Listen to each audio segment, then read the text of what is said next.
Salut à tous. Aujourd'hui, on s'attaque à un ennemi qu'on connaît tous un peu trop bien, la procrastination. Et pour ça, on va décortiquer ensemble une méthode qui pourrait bien, mais alors vraiment bien, changer la donne. Si la simple idée de se mettre au travail est parfois un combat, ce qui suit va sûrement vous intéresser. Allez, soyons honnêtes 2 minutes. Cette situation, on l'a tous vécue, non? Cette montagne de devoirs qui nous regarde, l'impression qu'on n'y arrivera jamais, et cette fatigue-là qui pèse sur les épaules avant même d'avoir ouvert un seul livre. C'est un grand classique, surtout quand on est au lycée, et c'est juste décourageant. Et comme si ça ne suffisait pas, il y a l'ennemi public numéro 1, les distractions.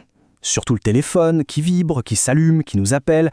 Chaque notification est un petit crochet qui nous sort de notre concentration.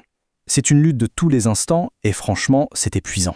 Mais, et s'il existait une solution toute bête pour contrer tout ça? Alors bienvenue dans la partie la plus surprenante. La solution s'appelle le secret de la tomate. Oui, une tomate. Ça a l'air un peu ridicule dit comme ça, je vous l'accorde. Mais croyez-moi, derrière ce nom de légume se cache l'une des techniques de productivité les plus puissantes et les plus simples au monde. Ok, alors c'est quoi ce truc, la technique Pomodoro? En fait, ça a été inventé dans les années 80 par un étudiant, un gars comme nous quoi, qui s'appelait Francesco Cirillo. Il galérait à se concentrer, alors il a piqué le minuteur de cuisine de sa mère. Et ce minuteur, eh bien, il avait la forme d'une tomate, Pomodoro en italien. L'idée est géniale de simplicité. Au lieu d'essayer de travailler des heures, on découpe le travail en petits blocs de concentration intense. Et voilà le mode d'emploi, c'est d'une simplicité enfantine. Première étape, on choisit une tâche et on se met à fond dessus, mais vraiment à fond pendant 25 minutes chrono, pas une de plus. Quand le minuteur sonne, on arrête tout.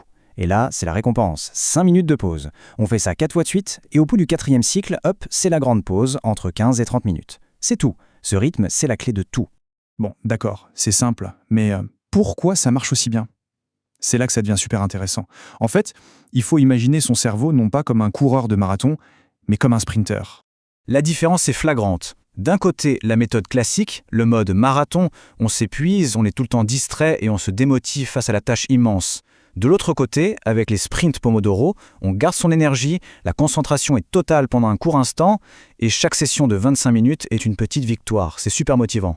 On n'escalade plus une montagne d'un coup, on monte des marches une par une. Et cette citation résume tout parfaitement. Notre cerveau, c'est comme un muscle. Pour le rendre plus fort, on ne lui demande pas de soulever une charge énorme pendant 3 heures. Non, on fait des séries courtes et intenses, avec du repos entre chaque. Eh bien, c'est pareil pour la concentration. Les pauses ne sont pas une perte de temps, au contraire, c'est pendant ces moments que le cerveau consolide ce qu'il vient d'apprendre.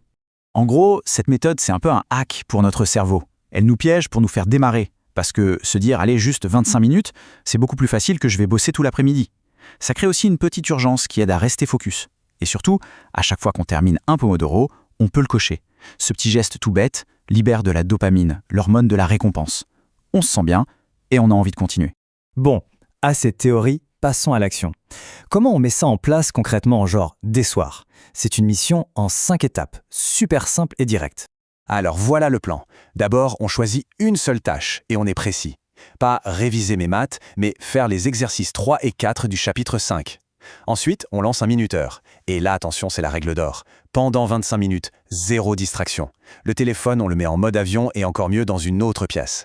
On bosse jusqu'à ce que ça sonne, et quand ça sonne, on savoure. On coche sa mission comme accomplie et on s'offre ces 5 minutes de pause bien méritées. Alors là, écoutez bien, parce que c'est sans doute l'élément le plus important et le plus difficile. Une pause efficace, c'est une pause sans écran. Aller sur les réseaux sociaux, regarder une vidéo, ce n'est pas une pause pour le cerveau. C'est juste lui donner un autre type de travail, une autre dose d'informations. Ça le fatigue et ça l'empêche de bien enregistrer ce qu'on vient d'apprendre. La pause, c'est pour déconnecter, pour de vrai. Alors on fait quoi pendant ces 5 minutes? Des trucs ultra simples. On se lève, on s'étire, on va boire un verre d'eau, on fait quelques pas. On peut même juste regarder par la fenêtre, laisser son esprit vagabonder. Ça permet au cerveau de passer en mode diffus, de respirer un peu, et c'est à ce moment-là, bizarrement, que les idées se connectent et que la mémorisation se fait. Maintenant, un point essentiel pour que ça fonctionne sur le long terme. Il ne faut pas voir la méthode Pomodoro comme une règle stricte, une prison. C'est une boîte à outils. Le but du jeu, c'est de piocher ce qui marche pour soi et de l'adapter à son propre fonctionnement. Par exemple, tout le monde n'est pas fait pour le 25-5. Pour une tâche vraiment, mais vraiment ennuyeuse, un petit sprint de 15 minutes avec 3 minutes de pause, c'est peut-être plus efficace. A l'inverse, pour une disserte ou un problème complexe, un cycle plus long de 45 minutes peut être nécessaire pour vraiment rentrer dans le sujet. Le 25-5, c'est une super base pour commencer, Mais après, il faut tester, expérimenter et trouver son propre rythme. Et c'est vraiment ça qu'il faut garder en tête. Le but, ce n'est pas d'être le soldat parfait du Pomodoro. Le but, c'est de trouver un rythme qui nous aide à avancer, à être efficace, mais sans finir complètement épuisé. C'est un dialogue permanent avec sa propre capacité de concentration. On arrive à la fin. Et au fond, tout se résume à une seule chose, le truc le plus important, la première victoire. Parce que le plus difficile, on le sait tous, c'est juste de s'y mettre. Alors voilà le défi. Pas un grand plan sur 3 semaines, pas une révolution, juste un petit test. Essayez de faire un seul Pomodoro, 25 petites minutes de travail concentré. Aujourd'hui, c'est un tout petit pas, mais c'est souvent ce premier pas qui débloque tout le reste. Finalement, la question à se poser est là. Cette fameuse montagne de devoirs qui a l'air si haute et si décourageante.